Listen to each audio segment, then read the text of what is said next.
Welcome to the Nonprofit Report, your update on nonprofit organizations, issues, and leaders, viewable on YouTube and M. Oppenheim TV. I'm your host, Mark Oppenheim. Today, I have the pleasure of introducing you to two fabulous individuals who lead JVS SoCal, Jeff Carr, Chief Executive Officer, and Kim Fedrick, Chief Program Officer. And I'd like to thank you both for joining us on exposing the work of an organization that does so much to transform the lives of individuals through jobs. Thank you, Jeff. Thank you, Kim, for joining us. Thanks, Mark. We appreciate it. So let's get right into it because JVS has a renowned history. Jeff, could you talk a little bit about how the organization has evolved over the years, its founding, and where it is today? Yeah, so JVS SoCal was established in 1931 by Jewish immigrants and refugees who were fleeing Eastern Europe. And that was a really difficult time. I think it's hard to imagine what it was like during those days. And I think sometimes we think we're pretty progressive in Southern California and welcoming to everyone. Unfortunately, that was not the case. And so I think our early founders realized very quickly once they landed here in Southern California that if they didn't figure out a way to create economic opportunity and stability for themselves, financial stability for themselves and their community, they weren't going to survive. And so sort of job development, career development, economic support has been our North Star since we were founded in 1931. The really great thing about the Jewish community, of which I am not Jewish, I actually am the first non-Jewish CEO in 90 plus years. But one of the great things about particularly Jewish human services in the United States is that while they may have started out for sectarian reasons to really help their own communities survive, whether it was like JVS SoCal or hospitals or other Jewish human service organizations, they very quickly started supporting other folks. And I like to think that, when you've been othered or marginalized and you see other folks who are being marginalized or othered, you find common cause. And I think that has been true for our agency for the last 90 plus years. And in fact, today, 98% of the people we support are not Jewish. And so we are not sectarian in any way. In terms of who we provide services to on an annual basis. So we have this really rich history and tradition. And, one of my favorite Jewish values is tikkun olam, which is to repair the world. And I think that's at the heart of what we do. And I see a lot of consistency between the various traditions here. You see, for example, Catholic Charities grew up at a time when there was rejection of Catholics and the othering of Catholics. So Catholic Charities grows up, and you see organizations that serve people based in ethnicity or background or race or linguistic group. And you see the same kind of journey taking place, don't you, Jeff? Don't you, Kim? In terms of finding organizations that start off serving their own community, but evolve into going where need is greatest.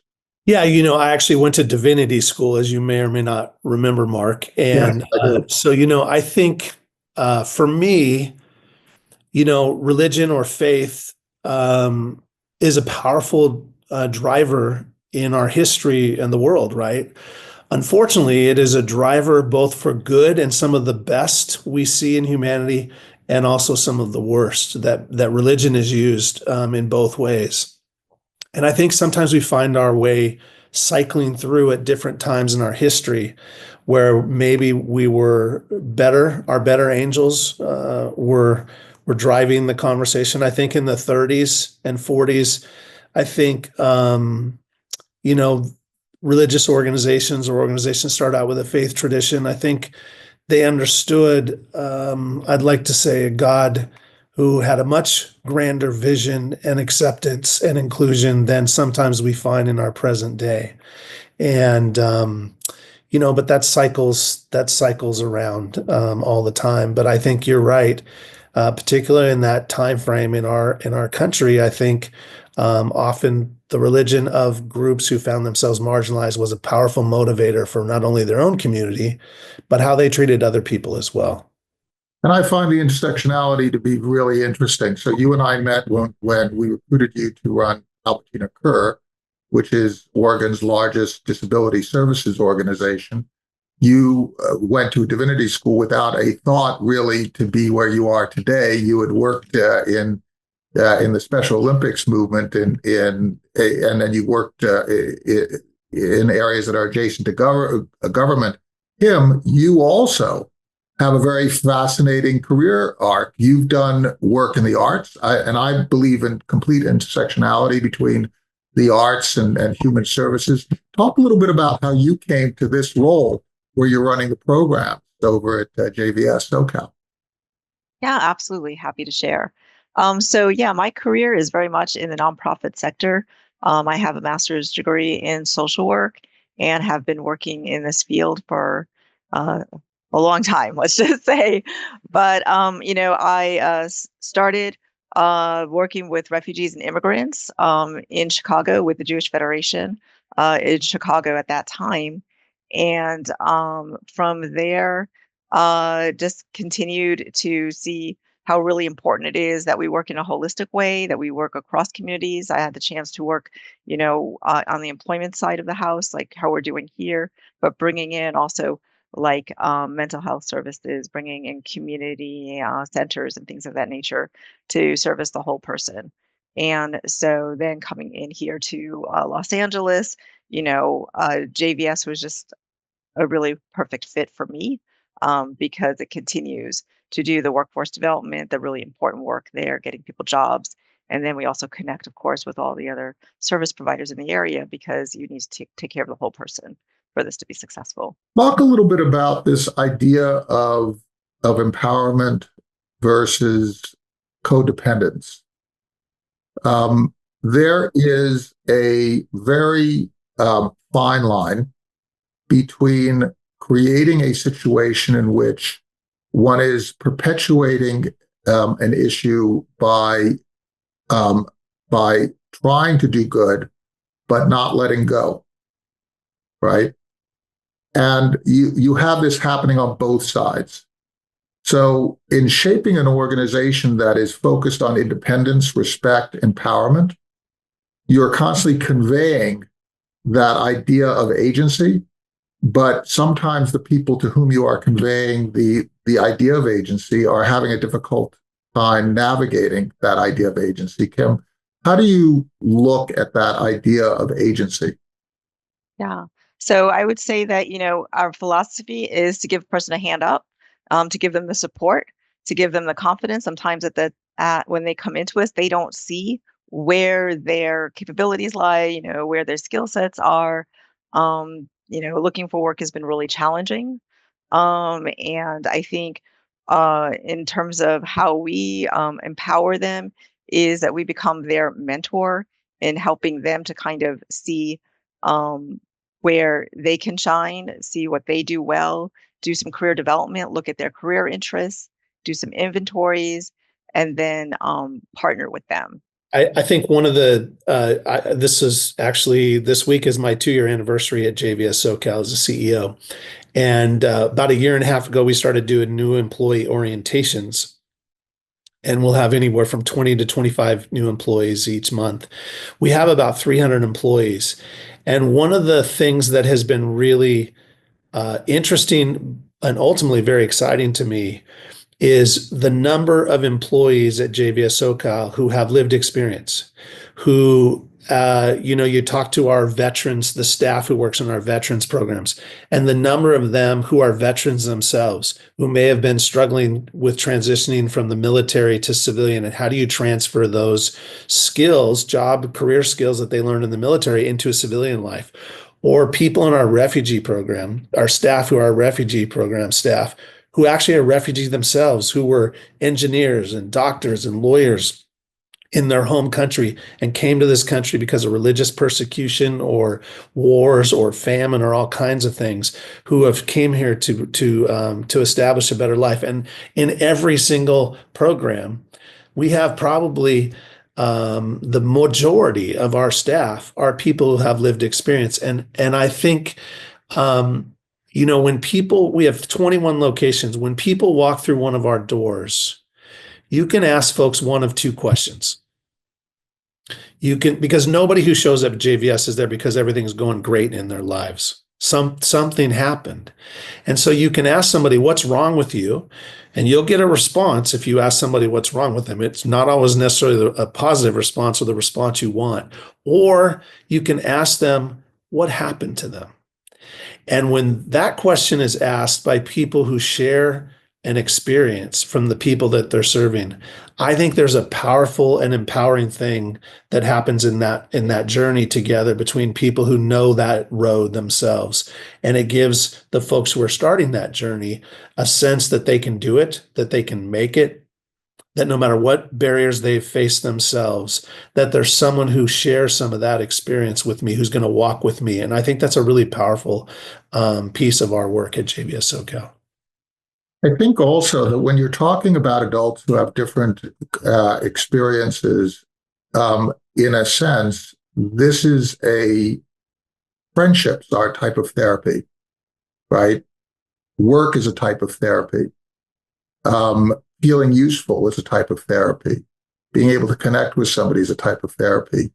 What we do is we create a distinction between that experience when it's us and that experience when somebody is in need. But really the distinction should dissolve because we're all kind of in need. We just have different needs, right? So what you're talking about is very much coming out of that faith-based idea of creating community in which people are interacting and helping each other, right, Jeff?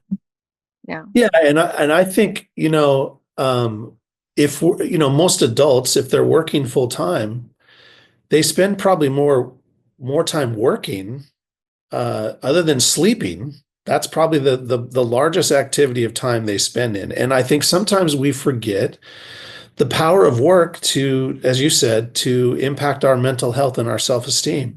There's something empowering about knowing I am making a contribution to something bigger than myself. Now, we like at JVS, it's about our mission, right? But even if you're working for a company that you believe in the product they make or they sell, to contribute to a team, to contribute to something that's bigger than yourself, there's something very beneficial to our mental health about that. And sometimes we think only about the income side of things, which is really important and critical in terms of giving people the ability to earn an income that they can actually sustain themselves and their families. But sometimes we forget of the impact that the power of work has on us in a positive way, as well. In terms of the programs that you offer, Kim, could you just sort of outline how let's say I'm coming to you. I have not been employed for a while. I need some help. I might need some help just even describing what I can do. I might need some help in thinking about what I do or what I can do in terms of the way an employer would think about that. Talk a little bit about your whole process going from intake through to the kind of counseling that you provide and the other services that you provide. Sure. So I would start by saying, in terms of like, how is it that we connect with people? The beginning of that phase is, how do they start to connect with us? And I would say at JVS, we have about 33,000 people who come into our offices, and we have about 20 plus office sites across the LA County and the greater region. And so those people are, like you said, those are unemployed people, maybe underemployed people, people who are struggling to find work. Maybe they've recently been laid off. We've got single moms, we've got refugees, veterans, youth, justice involved, really broad group of people who come and seek our services. A lot of the people who work for us have lived experience. So that's one of the things that really helps when people come into our offices, is building that trust quickly, because they're looking at someone and that person can convey to them that they've been in their shoes, they get it, and here's where we are today. And so if I could do it, you can do it too. And, that's where it starts, is kind of them coming, finding our programs and services, and then meeting with someone who has that lived experience and can, help show them the way. Now, some of the ways that, just that people come and the way that we can help them is, through our partnerships. I just wanted to, share, like, basically, in our veteran services program, we have relationships with the military bases. And so that allows us to connect with people just as soon as they are getting into that transition of exiting, and giving them support as soon as they need it. And there's similar kinds of setups with our other programs as well, where we're able to, get referrals, and they're come to reach us when early in their process. I find that to be very interesting, because what you're saying is that we all need some help during transition moments. And in particular, the exit from the military is a huge transition for a lot of people. So rather than wait until there's a crisis moment, which of course costs a lot more to recover from, you're trying to be proactive and ease that. So, like you said, trying to be proactive, trying to be there. Similarly for the refugee community, we partner with the refugee resettlement organizations. Those are the people who welcome refugees when they first arrive. And so maybe when they're first coming in, they're dealing with housing, and those kinds of immediate issues. But then they need to work and start to think about how to get a job and employment. Um, and so again, those partnerships, as soon as they come in, then through those resettlement agencies, they know about JVS SoCal. And then we can again start to do that helping hand once they come here. And we do that through our America's Job Centers of California. That's one way. We are the largest. We have the largest number of America's Job Centers in LA County, and that's part of a national network for people to come and access resources, and meet with our career coaches. So you were saying, like, one of the things that we do across our programs when people come in is to do an assessment to, find out what it is that they were doing before. What was their jobs? What was their skills? And then what does that look like? Either coming out of the military or coming in from another country into the United States, what kinds of opportunities? And then we can help them to connect sometimes with career training programs. And actually, JVS SoCal, we have our own proprietary career training programs that we offer called JVS Works. And we put about 300 students through our career training programs at JVS Works that helps people to prepare for careers in healthcare, in banking, and in apartment maintenance. And we're really proud of these programs because these programs are offered free to the community. You only need a high school diploma in order to be eligible to apply for the programs. And 80% of our students graduate, complete the program. And at least 80% of those students then go on to find employment, which is really a game changer for the people who come into our JVX Works career training programs. Let's talk a little bit about this from the point of view of employers, because one of the things that really strikes me is that what the employers need is some way to focus their time on the talent that they can absorb as quickly as possible. So in a sense, Kim, what you're doing is you're providing a service to those people who need workers who have particular skills, who have a particular foundation, right, Jeff? And then you're providing a service. You're being a bit of the grease in the wheels, the machinery wheels of employment here, particularly for a cohort of individuals who can be sometimes difficult to identify and difficult to retain. Jeff, talk a little bit about how the work of JVS not only benefits the people who are seeking employment, but also the employers who are seeking workers. Yeah, well, I think, certainly what Kim mentioned in our JVS Works programs, that's something we do, but I think it's taken on a new level in our newest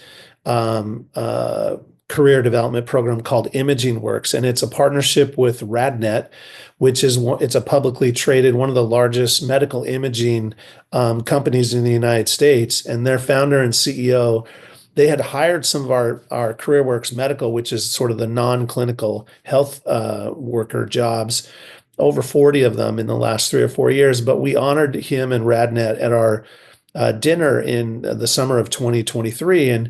And the president, Howard, and founder, Howard Berger, said to me, "We want to start an imaging school, Jeff." And when you look at their business, they are growing exponentially fast. And if you look at the medical imaging business as a whole, they don't have it. There's a huge worker shortage. And so we started this, it took us about a year. We planned for it. We launched this fall called Imaging Works to train people for 3 different kinds of modalities in the medical imaging business here in Los Angeles. One is specifically to be patient service reps. So like the people that come in and they help you with your insurance and getting checked in. An MRI tech aide who would work with the MRI technologist in terms of getting an MRI done. And then a DEXA tech, which is someone who does bone density scans, which I turned 60 last year. I got my first one so they can do a baseline, right? But all of those, RadNet is struggling to find employees. Meanwhile, they're buying up other medical imaging, independent ones. And so they have a very specific labor need. There's not enough of a pool that is trained. So we are essentially expanding that labor pool by finding people who would not traditionally be represented into that particular career, training them over an 11-week period, and then RadNet's hiring them. We graduated, we had 33 students in the first cohort, 35 in the first cohort. We graduated 28. RadNet hired 23 of them full-time when we got done. And we're in our second cohort now. We expect they'll do similar. And they want us to expand to other parts of the country because they are struggling so much to find a prepared and trained labor pool. So you're right. We believe that's something that is going to only increase, particularly in certain industries, probably construction and healthcare to being the 2 biggest in LA County, where they just cannot find enough workers. Well, with the fires, of course, and the reconstruction requirements there's an immediate need to find labor and find labor that is able to undertake the necessary tasks without the huge insecurity of people coming and going. So there's another opportunity. Are you basically focused on that triangulation between a human need for a job, an employer need for workers, and then in between, there's this gap, right? It's about skills training. It's about having people have a support system. If they haven't been employed, they might need additional support. That's not something that an employer is going to fund, and certainly somebody who is in need of a job can't fund it themselves.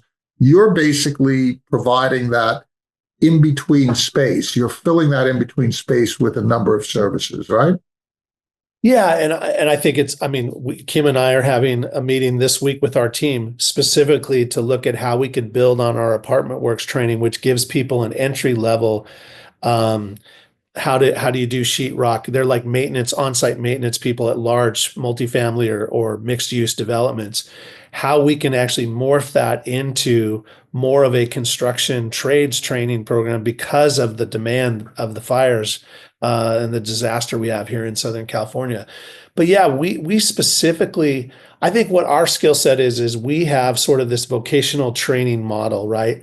And we've been talking a lot about, you're seeing less and less people enroll in college and universities, I think because they're realizing the economics are not working for them in terms of the debt.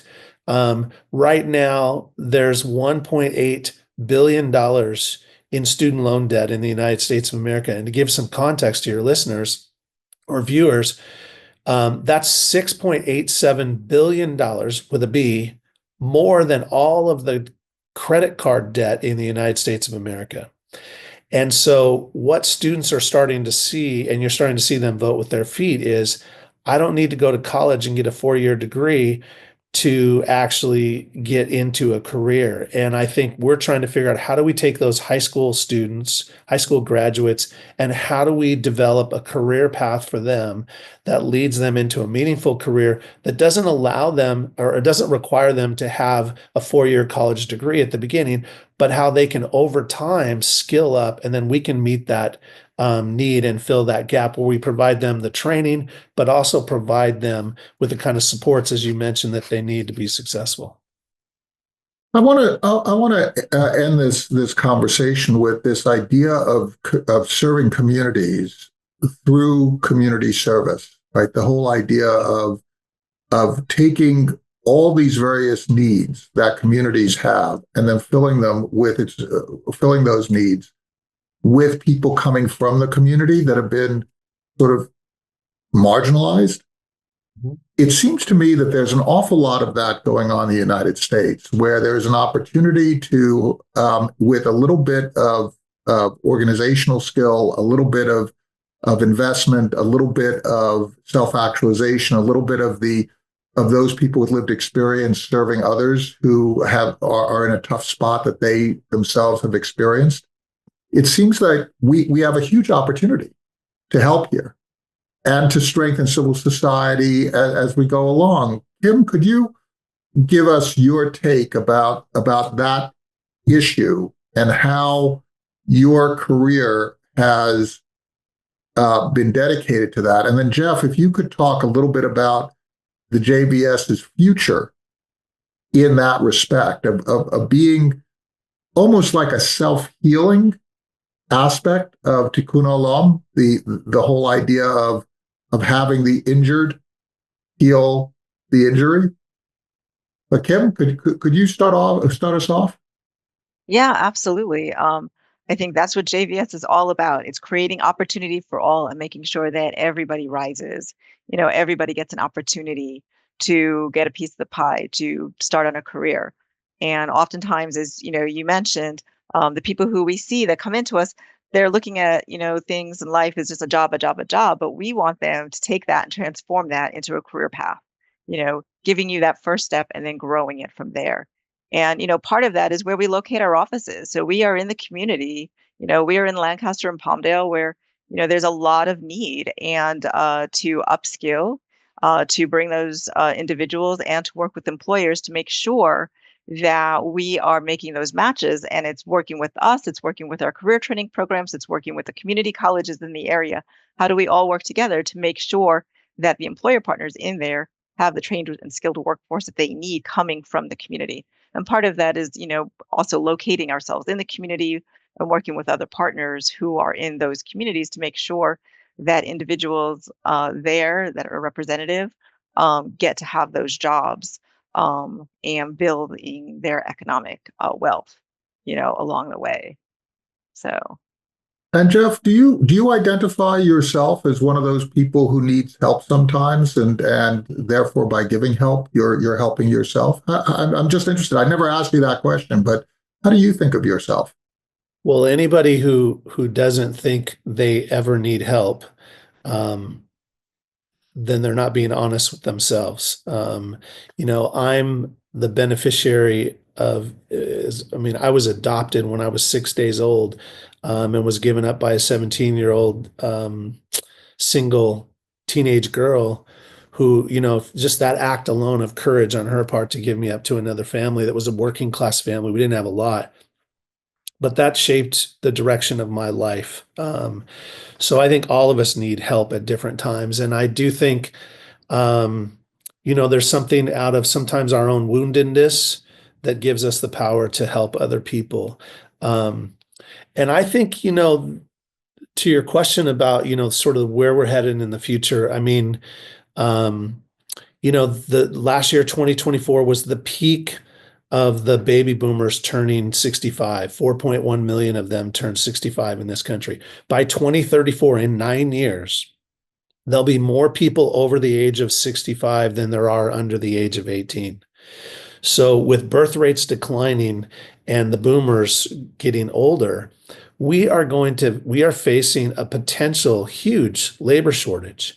And we have got to figure out ways to create lots of opportunities and different pathways for young adults and others who've been outside of our employment, our regular sort of workforce. We've got to find ways to find those people and create the pathways for them just for all of our economic stability in this country. Because if we don't have enough workers for our economy, we're not going to be able to have an economy that works for everyone.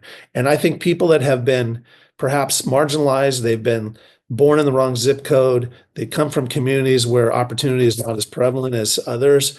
I think that is the place where JVS has been for the last 94 years. And I think at this moment, as we transition in sort of the world of work here in the country, I think we need to really step up. The folks who are doing vocational training right now, just in California alone, there's 193 organizations in the state of California that provide sort of this secondary certificate kind of training programs. All of them but 16 are for-profit companies. Now, I'm not against people making a profit, but if your first and foremost issue is to make a profit, then perhaps whether or not those people get a job or they get certified and that certification leads to a job is not necessarily your number one priority. That is our priority. Like, we're not here to make money. We're here to help transform people's lives. And so I feel like over the next decade, this is JVS's moment. In fact, it may be more our moment than it's been at any time in our history for us to step up and to live out our mission that has been at the core of who we are for the last 90 plus years. And there are different types of ways of being. There are different types of prayer. Sometimes prayer is by helping others, and sometimes a way of living is simply by sharing with someone else. Jeff Carr, Chief Executive Officer, and Kim Fedrick, Chief Program Officer of JVS SoCal. Thank you so much for sharing the work that you do. Please thank your staff. Please thank your clients. Please thank your funders. Please thank your employment partners. You are all part of the solution to this country issue with labor, and it's all so important to a thriving civil society. We're so very grateful. Thanks, Mark. Thank you.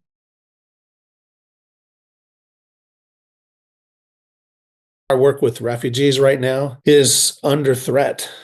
And our employees, we have 15 employees who have temporary parolee status, which means they have a right to work, but that can be revoked. Last week, the president's administration revoked that temporary parolee status for 300,000 Venezuelans. He's threatened to do it for Cubans, for Ukrainians, for Nicaraguans, and for others that come from specific countries. And there is a huge amount of fear in our community here in Los Angeles in particular, but even amongst our own employees who, they followed the rules. They were vetted, they waited for years. And basically there is, per the Refugee Resettlement Organization, HIAS, Jewish Resettlement Agency, HIAS, the legal immigration system has basically been completely shut down. You can't, there is no physical way to present yourself at our southern border if you're seeking asylum. And so we feel very strongly about that because of the people we serve, because of our history. And frankly, with the declining birth rate and the increasing rate of seniors, the boomers retiring, never mind that immigration has built this country into what it is. We are not going to have a workforce if we completely shut down the legal immigration system in this country. And just by our own refugee population, the folks who work for us, they're caseworkers in our refugee program. The woman at JVS who runs that whole program, she was an engineer who helped build the Abu Dhabi airport. She's an Iraqi Christian refugee. We have a lawyer from Armenia, a university professor, a social worker with an MSW, and a doctor from Tehran. I mean, these are highly educated people who could make significant contributions to our country. And I think it's short-sighted, and it's in the long term, that idea that this was a place that welcomed the world to come. I think that message that we're sending right now has the potential to have significant impact on our country and our future growth and economic prosperity, because we're not going to have the labor force that we need.